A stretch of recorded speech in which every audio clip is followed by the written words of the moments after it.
DALF C1. Compréhension de l'oral. Vous entendrez 3 fois un enregistrement sonore, d'une durée d'environ 3 ou 6 minutes à chaque fois. Vous aurez d'abord 3 minutes pour lire les questions. Ensuite, vous écouterez l'enregistrement une fois. Ensuite, vous aurez 3 minutes pour commencer à répondre aux questions. Écoutez l'enregistrement une deuxième fois. Vous aurez alors 3 minutes pour répondre aux questions. Exercice en prime, vous aurez ensuite 1 minute pour lire les questions. Écoutez l'enregistrement une troisième fois. Enfin, vous aurez 3 minutes pour répondre aux questions.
Les mots des JO, Lucie Bouteloup.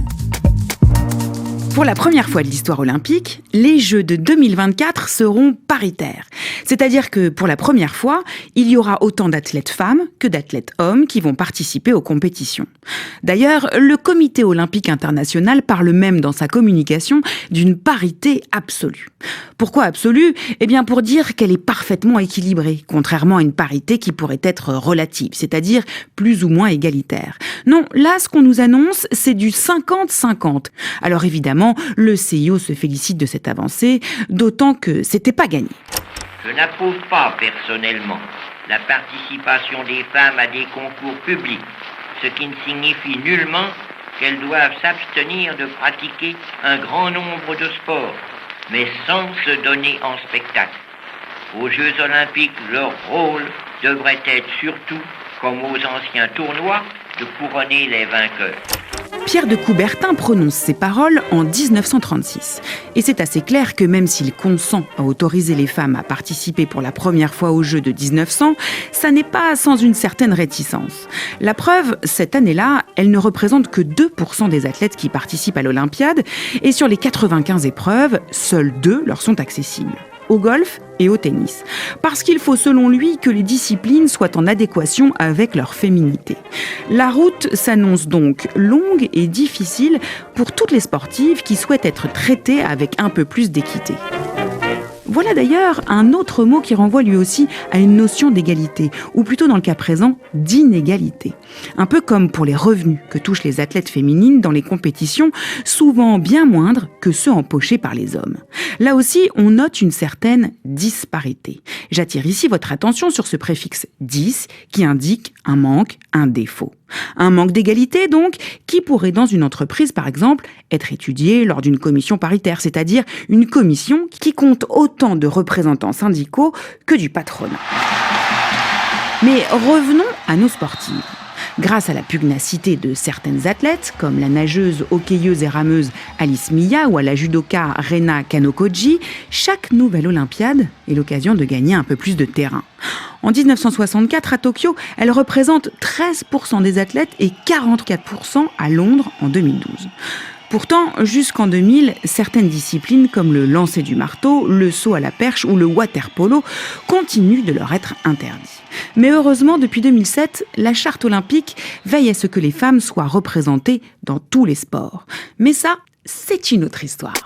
Les mots des JO, une chronique avec le soutien des ministères de la Culture, de l'Europe et des Affaires étrangères et des Sports.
Les mots des JO, Lucie Bouteloup. Pour la première fois de l'histoire olympique, les Jeux de 2024 seront paritaires. C'est-à-dire que pour la première fois, il y aura autant d'athlètes femmes que d'athlètes hommes qui vont participer aux compétitions. D'ailleurs, le Comité olympique international parle même dans sa communication d'une parité absolue. Pourquoi absolue ? Eh bien pour dire qu'elle est parfaitement équilibrée, contrairement à une parité qui pourrait être relative, c'est-à-dire plus ou moins égalitaire. Non, là ce qu'on nous annonce, c'est du 50-50. Alors évidemment, le CIO se félicite de cette avancée, d'autant que c'était pas gagné. Je n'approuve pas personnellement la participation des femmes à des concours publics, ce qui ne signifie nullement qu'elles doivent s'abstenir de pratiquer un grand nombre de sports, mais sans se donner en spectacle. Aux Jeux olympiques, leur rôle devrait être surtout, comme aux anciens tournois, de couronner les vainqueurs. Pierre de Coubertin prononce ces paroles en 1936. Et c'est assez clair que même s'il consent à autoriser les femmes à participer pour la première fois aux Jeux de 1900, ça n'est pas sans une certaine réticence. La preuve, cette année-là, elle ne représente que 2% des athlètes qui participent à l'Olympiade, et sur les 95 épreuves, seules 2 leur sont accessibles. Au golf et au tennis. Parce qu'il faut selon lui que les disciplines soient en adéquation avec leur féminité. La route s'annonce donc longue et difficile pour toutes les sportives qui souhaitent être traitées avec un peu plus d'équité. Voilà d'ailleurs un autre mot qui renvoie lui aussi à une notion d'égalité, ou plutôt dans le cas présent, d'inégalité. Un peu comme pour les revenus que touchent les athlètes féminines dans les compétitions, souvent bien moindres que ceux empochés par les hommes. Là aussi, on note une certaine disparité. J'attire ici votre attention sur ce préfixe « dis » qui indique un manque, un défaut. Un manque d'égalité, donc, qui pourrait, dans une entreprise, par exemple, être étudié lors d'une commission paritaire, c'est-à-dire une commission qui compte autant de représentants syndicaux que du patronat. Mais revenons à nos sportives. Grâce à la pugnacité de certaines athlètes, comme la nageuse, hockeyeuse et rameuse Alice Mia ou à la judoka Rena Kanokoji, chaque nouvelle Olympiade est l'occasion de gagner un peu plus de terrain. En 1964, à Tokyo, elle représente 13% des athlètes et 44% à Londres en 2012. Pourtant, jusqu'en 2000, certaines disciplines comme le lancer du marteau, le saut à la perche ou le water-polo continuent de leur être interdits. Mais heureusement, depuis 2007, la charte olympique veille à ce que les femmes soient représentées dans tous les sports. Mais ça, c'est une autre histoire. Les mots des JO, une chronique avec le soutien des ministères de la Culture, de l'Europe et des Affaires étrangères et des Sports.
Les mots des JO, Lucie Bouteloup.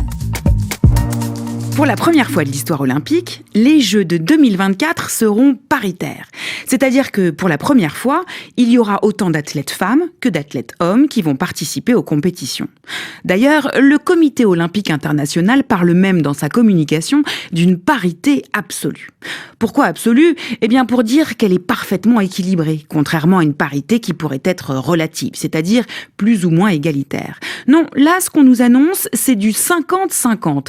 Alors évidemment, le CIO se félicite de cette avancée, d'autant que c'était pas gagné. Je n'approuve pas personnellement la participation des femmes à des concours publics, ce qui ne signifie nullement qu'elles doivent s'abstenir de pratiquer un grand nombre de sports, mais sans se donner en spectacle. Aux Jeux olympiques, leur rôle devrait être surtout, comme aux anciens tournois, de couronner les vainqueurs. Pierre de Coubertin prononce ces paroles en 1936. Et c'est assez clair que même s'il consent à autoriser les femmes à participer pour la première fois aux Jeux de 1900, ça n'est pas sans une certaine réticence. La preuve, cette année-là, elle ne représente que 2% des athlètes qui participent à l'Olympiade, et sur les 95 épreuves, seules 2 leur sont accessibles. Au golf et au tennis. Parce qu'il faut selon lui que les disciplines soient en adéquation avec leur féminité. La route s'annonce donc longue et difficile pour toutes les sportives qui souhaitent être traitées avec un peu plus d'équité. Voilà d'ailleurs un autre mot qui renvoie lui aussi à une notion d'égalité, ou plutôt dans le cas présent, d'inégalité. Un peu comme pour les revenus que touchent les athlètes féminines dans les compétitions, souvent bien moindres que ceux empochés par les hommes. Là aussi, on note une certaine disparité. J'attire ici votre attention sur ce préfixe « dis » qui indique un manque, un défaut. Un manque d'égalité, donc, qui pourrait, dans une entreprise, par exemple, être étudié lors d'une commission paritaire, c'est-à-dire une commission qui compte autant de représentants syndicaux que du patronat. Mais revenons à nos sportives. Grâce à la pugnacité de certaines athlètes, comme la nageuse, hockeyeuse et rameuse Alice Mia ou à la judoka Rena Kanokoji, chaque nouvelle Olympiade est l'occasion de gagner un peu plus de terrain. En 1964, à Tokyo, elle représente 13% des athlètes et 44% à Londres en 2012. Pourtant, jusqu'en 2000, certaines disciplines comme le lancer du marteau, le saut à la perche ou le water-polo continuent de leur être interdits. Mais heureusement, depuis 2007, la charte olympique veille à ce que les femmes soient représentées dans tous les sports. Mais ça, c'est une autre histoire. Les mots des JO, une chronique avec le soutien des ministères de la Culture, de l'Europe et des Affaires étrangères et des Sports.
Les mots des JO, Lucie Bouteloup. Pour la première fois de l'histoire olympique, les Jeux de 2024 seront paritaires. C'est-à-dire que pour la première fois, il y aura autant d'athlètes femmes que d'athlètes hommes qui vont participer aux compétitions. D'ailleurs, le Comité olympique international parle même dans sa communication d'une parité absolue. Pourquoi absolue ? Eh bien pour dire qu'elle est parfaitement équilibrée, contrairement à une parité qui pourrait être relative, c'est-à-dire plus ou moins égalitaire. Non, là ce qu'on nous annonce, c'est du 50-50. Alors évidemment, le CIO se félicite de cette avancée, d'autant que c'était pas gagné. Je n'approuve pas personnellement la participation des femmes à des concours publics, ce qui ne signifie nullement qu'elles doivent s'abstenir de pratiquer un grand nombre de sports, mais sans se donner en spectacle. Aux Jeux olympiques, leur rôle devrait être surtout, comme aux anciens tournois, de couronner les vainqueurs. Pierre de Coubertin prononce ces paroles en 1936. Et c'est assez clair que même s'il consent à autoriser les femmes à participer pour la première fois aux Jeux de 1900, ça n'est pas sans une certaine réticence. La preuve, cette année-là, elle ne représente que 2% des athlètes qui participent à l'Olympiade, et sur les 95 épreuves, seules 2 leur sont accessibles. Au golf et au tennis. Parce qu'il faut selon lui que les disciplines soient en adéquation avec leur féminité. La route s'annonce donc longue et difficile pour toutes les sportives qui souhaitent être traitées avec un peu plus d'équité. Voilà d'ailleurs un autre mot qui renvoie lui aussi à une notion d'égalité, ou plutôt dans le cas présent, d'inégalité. Un peu comme pour les revenus que touchent les athlètes féminines dans les compétitions, souvent bien moindres que ceux empochés par les hommes. Là aussi, on note une certaine disparité. J'attire ici votre attention sur ce préfixe « dis » qui indique un manque, un défaut. Un manque d'égalité, donc, qui pourrait, dans une entreprise, par exemple, être étudié lors d'une commission paritaire, c'est-à-dire une commission qui compte autant de représentants syndicaux que du patronat. Mais revenons à nos sportives. Grâce à la pugnacité de certaines athlètes, comme la nageuse, hockeyeuse et rameuse Alice Mia ou à la judoka Rena Kanokoji, chaque nouvelle Olympiade est l'occasion de gagner un peu plus de terrain. En 1964, à Tokyo, elle représente 13% des athlètes et 44% à Londres en 2012. Pourtant, jusqu'en 2000, certaines disciplines comme le lancer du marteau, le saut à la perche ou le water-polo continuent de leur être interdits. Mais heureusement, depuis 2007, la charte olympique veille à ce que les femmes soient représentées dans tous les sports. Mais ça, c'est une autre histoire. Les mots des JO, une chronique avec le soutien des ministères de la Culture, de l'Europe et des Affaires étrangères et des Sports.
Thank you for watching our video.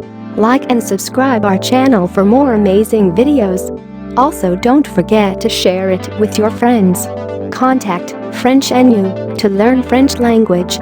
We provide online classes for DELF preparation, TEF preparation, academic course preparation for kids, and accent improvement. Call or WhatsApp at 98706966926 or email at linguistic.fr@gmail.com.